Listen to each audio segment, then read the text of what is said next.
Diberitakan sebelumnya, Komnas HAM menyimpulkan adanya pelanggaran HAM dengan kategori unlawful killing pada peristiwa tewasnya 6 laskar FPI di Tol Jakarta Cikampek pada Senin 7 Desember 2020 lalu. Anggota Komisi 3 DPR RI Jazilul Fawait mengapresiasi kerja Komnas HAM yang telah melakukan penyelidikan atas insiden tersebut. Dalam kesimpulannya, Komnas HAM menemukan adanya indikasi pelanggaran HAM yang dilakukan kepolisian dalam peristiwa tersebut. Dilansir oleh tribunnews.com pada Jumat 8 Januari 2021, menurutnya hasil penyelidikan Komnas HAM harus diproses sesuai prosedur hukum yang berlaku agar kebenaran dan keadilan menjadi terang benderang.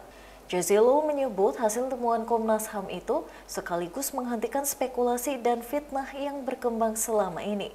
Diketahui, Komnas HAM menyimpulkan terdapat pelanggaran HAM dengan kategori unlawful killing pada peristiwa tewasnya 6 laskar FPI di Tol Jakarta Cikampek pada Senin 7 Desember 2020 lalu. Komisioner Komnas HAM, M. Hoirul Anam menuturkan bahwa terjadinya pembuntutan terhadap Rizik Syihab oleh Polda Metro Jaya merupakan bagian dari penyelidikan kasus pelanggaran pada protokol kesehatan yang diduga dilakukan Rizik. Anam juga mengatakan terdapat pengintaian dan pembuntutan di luar petugas kepolisian. Ia menjelaskan terdapat 6 orang yang meninggal dunia dalam 2 konteks peristiwa berbeda.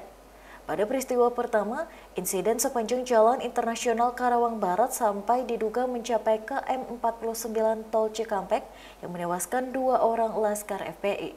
Anam menyebut peristiwa itu substansi konteksnya merupakan peristiwa saling serempet antar mobil dan saling serang antara petugas dan laskar FPI bahkan dengan menggunakan senjata api. Sedangkan terkait peristiwa di KM 50 ke atas terhadap 4 orang masih hidup dalam penguasaan petugas resmi negara yang kemudian juga ditemukan tewas, maka peristiwa itu merupakan bentuk dari peristiwa pelanggaran HAM. Sebelumnya, Anam menjelaskan 4 orang tersebut dibawa dalam keadaan hidup oleh petugas kepolisian.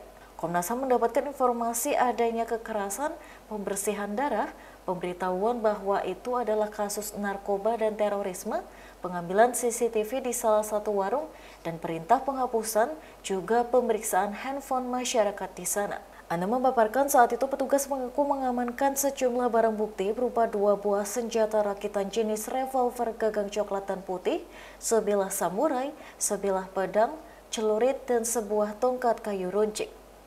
Temuan Komnas HAM, 4 anggota laskar FPI itu kemudian ditembak mati di dalam mobil petugas saat perjalanan dari KM 50 ke atas menuju Polda Metro Jaya berdasarkan informasi hanya dari petugas kepolisian semata bahwa terlebih dahulu telah terjadi upaya melawan petugas yang mengancam keselamatan diri hingga diambil tindakan tegas dan terukur. Menanggapi hal itu, Kadif Humas Polri Irjen Pol Argo Yuwono menyampaikan Polri menghargai investigasi dan rekomendasi yang berasal dari Komnas HAM. Namun begitu, pihaknya masih menunggu surat resmi dari Komnas HAM mengenai hasil investigasinya tersebut kepada Polri. Polri akan mengkaji ulang hasil investigasi yang dilakukan Komnas HAM.